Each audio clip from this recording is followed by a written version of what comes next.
നമസ്കാരം. ഇഫക്ട് ന്യൂസിലേക്ക് ഇവർക്കും സുസ്വാഗതം. ഒരു ദീർഘമായ പ്രസംഗം നടന്നു. KPC പ്രസിഡന്റ് ഈ ദിവസങ്ങളൊക്കെ വളരെ തിരക്കുള്ളതാണ്. പ്രസിഡന്റ് 7 മിനിറ്റ് കൊണ്ട് പ്രസംഗിച്ചെങ്കിലും പറയേണ്ട വളരെ പ്രസക്തമായ ഒരു പ്രസംഗം വക്കംജിയെ വിലയിരുത്തിക്കൊണ്ട് പറഞ്ഞു.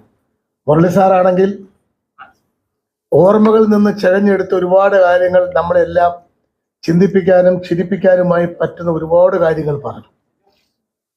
അപ്പോൾ വലിയ തൃശ്ശൂർ പൂരം കഴിഞ്ഞിട്ട് ഞാനൊരു ചെറിയൊരു കമ്പക്കെട്ട് നടത്തുന്നത് ശരിയല്ല. അതുകൊണ്ട് ഇവിടെ സൂചിപ്പിച്ചതുപോലെ വക്കംജി MLA ആയി അദ്ദേഹം MP ആയി പോകുന്ന സമയത്ത് അത് കഴിഞ്ഞ് നടന്ന തെരഞ്ഞെടുപ്പിലാണ് ഞാൻ ആറ്റിങ്ങലിൽ, അത് കഴിഞ്ഞൊരു ഗ്യാപ്പ് കഴിഞ്ഞിട്ട് 2 തെരഞ്ഞെടുപ്പിന്റെ ശേഷം ആനത്തറവട്ടം ആനന്ദൻ MLA ആയി കഴിഞ്ഞതിന് ശേഷം 2 തവണത്തെ തെരഞ്ഞെടുപ്പ്, 3-ാം തവണ തെരഞ്ഞെടുപ്പിലാണ് ഞാൻ മത്സരിച്ച് MLA ആവുന്നത്.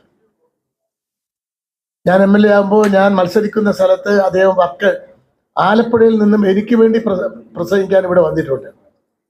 ആലപ്പുഴയിലുള്ള അന്നത്തെ എൻ്റെ KSU ടീം ഇവിടെ വരാതിരിക്കാൻ വേണ്ടിയാണ് വക്കംജി ചെയ്തത്. അവിടെ ഇലക്ഷൻ കമ്മിറ്റി യോഗം കൂടിയപ്പോൾ അവർ പറഞ്ഞു, ഞങ്ങൾ ശരത്ചന്ദ്ര പ്രസാദിന് വേണ്ടി ആറ്റിങ്ങൽ ഒരാഴ്ച പോകുമെന്ന് പറഞ്ഞു.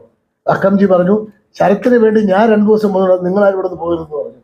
നമ്മുടെ ജോബ് അടക്കമുള്ള ആളുകൾ, MJ ജോബ് അടക്കം വന്നു. ആ തെരഞ്ഞെടുപ്പ് കഴിഞ്ഞു. എന്നോട് മോഹൻകുമാർ വരുമ്പോഴേ പറഞ്ഞു വന്നൊരു കാര്യങ്ങളുണ്ട്.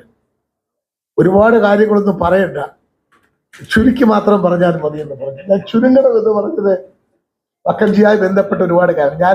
നമ്മൾ സാധാരണ പറയും, ഒരു പൂ ചോദിക്കുമ്പോൾ ഒരു പൂക്കാലം കൊടുത്ത് നമ്മൾ പറയാറില്ലേ, അതുപോലെ ഞാൻ വക്കംജിക്ക് ഒരു വേദന ഞാൻ കൊടുത്തു. പിന്നെ ഒരുപാട് വേദന ഞാൻ തിന്നേണ്ടി വന്നിട്ടുണ്ട്.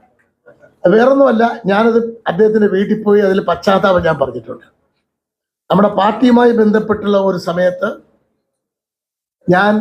അതന്ന് എൻ്റെ കുറ്റം കൊണ്ടൊന്നുമല്ല, നമ്മുടെ സംഘടനയുടെ അന്നത്തെ ഒരു സാഹചര്യത്തിൽ, തെരഞ്ഞെടുപ്പുമായി ബന്ധപ്പെട്ട സാഹചര്യത്തിൽ ഞാൻ അതിൻ്റെ ഒരു ഭാഗമായി, ഒരു കഥാപാത്രമായി എന്നുള്ളതാണ്. ഞാനത് കഴിഞ്ഞ് വർഷങ്ങൾ കഴിഞ്ഞപ്പോൾ വക്കംജിയുടെ വീട്ടിൽ പോയി ഞാൻ ക്ഷമ പറഞ്ഞിട്ട് വന്നിട്ടുണ്ട്. എങ്കിലും ഇവിടെ പറഞ്ഞ പോലെ നിഷ്കളങ്കനായ മനസ്സുള്ളത് കൊണ്ട് അദ്ദേഹത്തിൻ്റെ മനസ്സിലൊരു മുറിവേറ്റാൽ അത് വലിയ പ്രയാസമുള്ളതാണ്. ഞാൻ ഒരിക്കൽ രമേശ് പറഞ്ഞിട്ട് അത് കഴിഞ്ഞിട്ട് ഞാൻ വക്കംജിയുടെ വീട്ടിൽ പോയിരുന്ന് പഴയ കാര്യങ്ങൾ ഒരുപാടൊക്കെ സംസാരിച്ചു. അത് കഴിഞ്ഞ് ഞാൻ പുറത്തേക്ക് ഇറങ്ങുമ്പോൾ വന്ന് ഞാൻ ചെരുപ്പെടുത്തിടുമ്പോൾ വക്കംജിയുടെ കൂടെ നിന്നിട്ട് ഞാൻ വക്കംജിയെ ഫോട്ടോ ചോദിച്ചപ്പോഴേ, ശരി ശരത്തെ, എന്നാലും ശരത്തെ എന്നൊരു വാക്കുകൂടെ പഴയ കാര്യം ഓർമ്മിപ്പിച്ചു വേണത്. അത് ഒരിക്കലും മറക്കാൻ കഴിയാത്തൊരു കാര്യമാണ്. അതിൻ്റെ പ്രത്യാഘാതം എനിക്ക് എൻ്റെ രാഷ്ട്രീയ പ്രവർത്തനത്തിലും എനിക്കുണ്ടായിട്ടുണ്ട്. വക്കംജി 2ാമത്തെ തവണ DCC പ്രസിഡന്റായ ഭരണസമിതി മോഹൻകുമാർ ജില്ലാ പ്രസിഡന്റ്, ഞാൻ വൈസ് പ്രസിഡന്റുമായിരുന്നു. അതുകഴിഞ്ഞ് ഞാൻ മോഹൻകുമാർ സ്റ്റേറ്റ് സെക്രട്ടറി ആകുമ്പോൾ ഞാൻ KSU ജില്ലാ പ്രസിഡന്റായി. ആ സമയത്താണ് നമ്മുടെ പട്ടം കൃഷ്ണപിള്ളയുടെ ഉപതെരഞ്ഞെടുപ്പ് നടക്കുന്ന സമയം.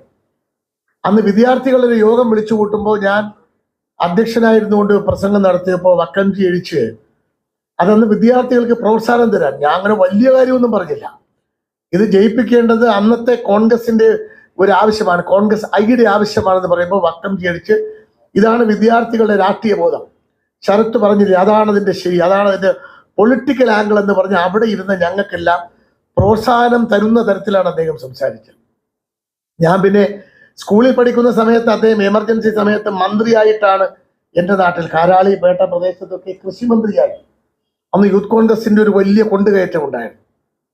അപ്പോഴാണ് വക്കംജിയെ അടുത്തു കാണുന്നത്. പിന്നീട് KSU പ്രവർത്തകനായി വരുന്ന സമയത്ത് പിന്നീട് ഒരുപാട് അടുത്ത് പെരുമാറി ഒരുമിച്ചത് കൊണ്ട് ഒടുവിൽ എനിക്കിപ്പോഴും ഓർമ്മയുണ്ട്, KPC എക്സിക്യൂട്ടീവിൽ അദ്ദേഹത്തിന് നടക്കാൻ പ്രയാസമുള്ളൊരു സമയത്ത് അദ്ദേഹം അല്പം താമസിച്ചാണ് വന്നത്. അദ്ദേഹം പടി ഇറങ്ങി വരുമ്പോൾ തന്നെ ഞാൻ എഴിച്ചിട്ട് അദ്ദേഹത്തെ പിടിച്ച് ഞാനിരുന്ന കസേര, കാര്യം നമ്മുടെ പാർട്ടിക്ക് ഒരു കുഴപ്പമുണ്ടല്ലോ, ഒരു കസേര കിട്ടിയാൽ പിന്നെ ആരും മേടിക്കില്ല. ഞാൻ അദ്ദേഹത്തെ ആ കസേര പിടിച്ചിരുത്തിയിട്ട് ഇപ്പുറത്ത് എക്സിക്യൂട്ടീവ് മെമ്പർമാരിയിരിക്കുന്ന വശത്ത് ഞാൻ പോയിരുന്നു. കുറെ ഉദ്ഘാടന പ്രസംഗമൊക്കെ കഴിഞ്ഞപ്പോഴത്തേക്ക് അവിടെ വേദിയിലെ സീറ്റ് ഒഴിഞ്ഞപ്പോൾ ഞാൻ വക്കംജിയുടെ അടുത്ത് പോയിരുന്നു. കുറച്ചിട്ട് അദ്ദേഹത്തിനെ നോക്കിയിട്ട് എൻ്റെ കൈ പിടിച്ചിട്ട് പറഞ്ഞു, ഞാൻ ശരത്തിനെ വിളിക്കാം, ഞാൻ ശരത്തിന് വേണ്ടി ഒന്നും ചെയ്തില്ല, പഴയതെല്ലാം നമുക്ക് മറക്കാം, എൻ്റെ കൈ പറഞ്ഞതാണ്, കൈ പിടിച്ചു പറഞ്ഞതാണ്. അത് കഴിഞ്ഞ് അദ്ദേഹം മരിക്കുന്നതിന് ഒരു പ്രാവശ്യം അദ്ദേഹത്തെ കണ്ടു. അനിൽകുമാറിന്, KR കുറെ കാര്യങ്ങൾ അദ്ദേഹത്തിൽ അറിയാന്നുള്ള ആളാണ്. വക്കംജി ആരെന്ത് പറഞ്ഞാലും വക്കംജി ഒരു വലിയ വൃക്ഷം തന്നെ, ഒരു തണൽ വൃക്ഷം തന്നെയായിരുന്നു.